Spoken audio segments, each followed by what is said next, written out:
All right, Shalom. First and foremost, I like to give all glory, honor, and praises to Yahweh, Bahashem, Yahushai. Double honors to the apostle elders, a great millstone who rule well.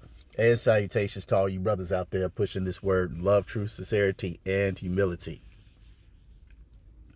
Once again, it's the brother Shatir from the Chicago camp, coming back to you with what I hope is another quick and edifying sit down. This is a response to this video here by Abigail,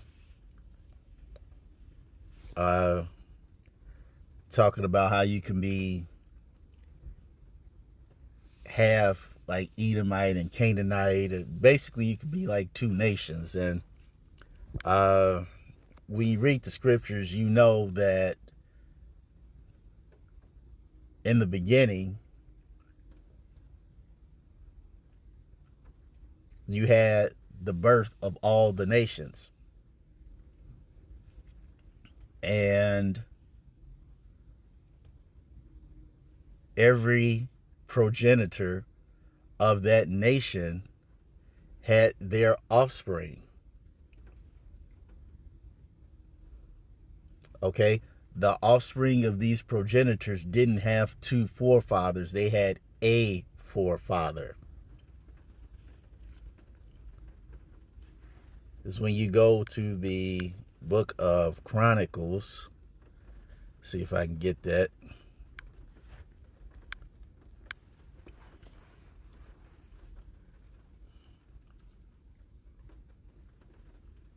It gives you the genealogy, the origin of all these things.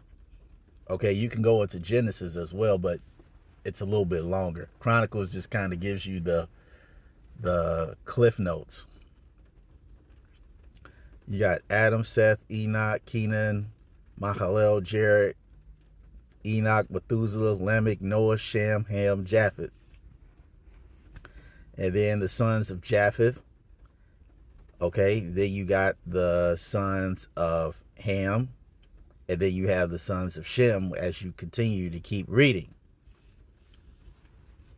And as you keep reading, you keep seeing how all the nations of the world came to be. All right, they didn't have two forefathers, if as you read in First Chronicles, the first chapter. All right, and to address another issue, there's no such thing as being half, or what this modern society calls mixed.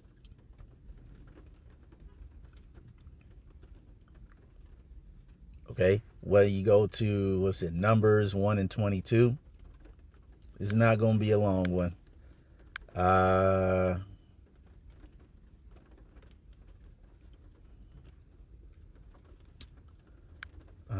House.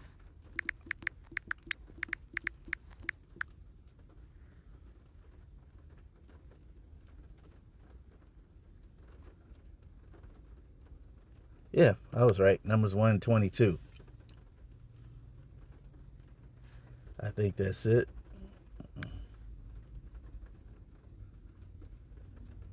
No, it's 1 and 18.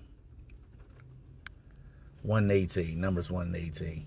It says, and they assembled all the congregation together on the first day of the second month, and they declared their pedigrees after their families by the house of their fathers, according to the number of the names, from 20 years old and upward by their poll.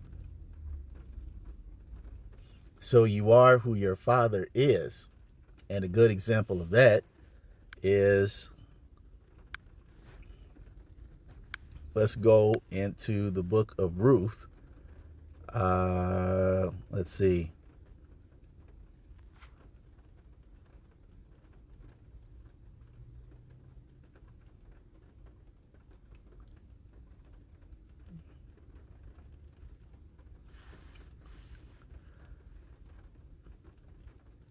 Let me put it on pause and see if I can get to the point. Okay, so here it is. So as I said, the story of Ruth is a good example, where you read in the first chapter, it says, now it came, Ruth 1 and 1, now it came to pass in the days when the judges ruled that there was a famine in the land, And a certain man of Bethlehem, Judah, went to sojourn in the country of Moab, he and his wife and his 2 sons. So these were Israelites from the tribe of Judah. And it says, and the name of that man was Elimelech, and the name of his wife Naomi, and the name of his 2 sons Mahlon and Chilion, Ephrathites of Bethlehem, Judah, and they came into the country of Moab and continue there. So you got Judites going to the country of Moab, who we would call the so-called Chinese today. All right. Now, here's Ruth. All right. It says that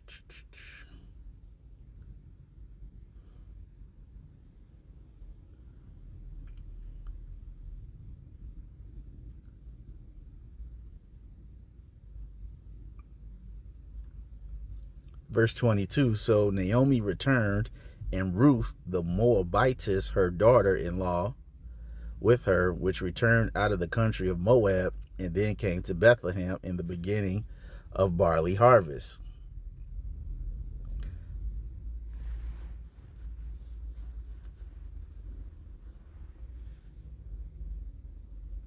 And so we all know that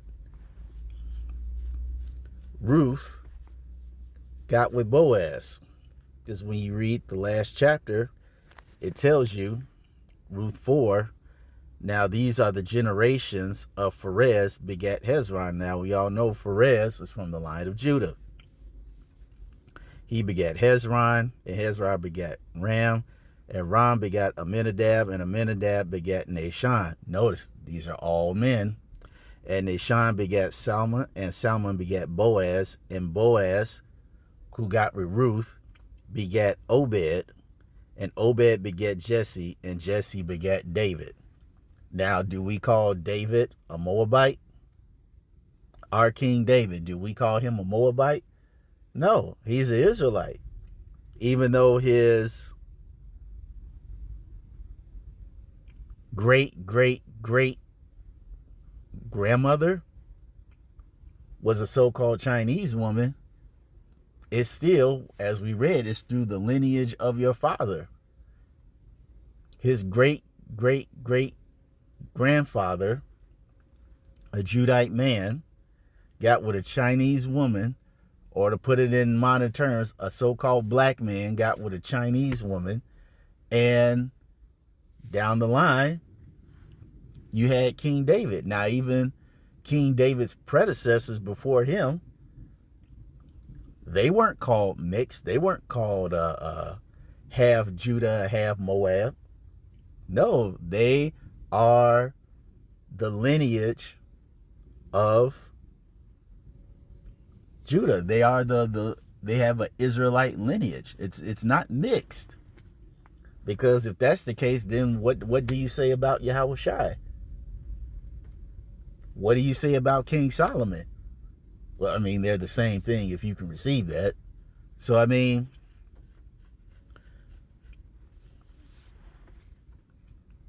this whole thing about Edomites or Canaanites and Edomites being half K, that's just complete nonsense. You are who your father is. You have one progenitor. All these nations on the earth have one progenitor, one forefather that started them all. And there's none that are mixed. Yes, you have intermingling of the nations. Yes, children will be born with certain characteristics of the other nation. In this instance, a so-called black man and a Chinese man. Yeah, that child will come out probably having some type of dark complexion. But as we all know,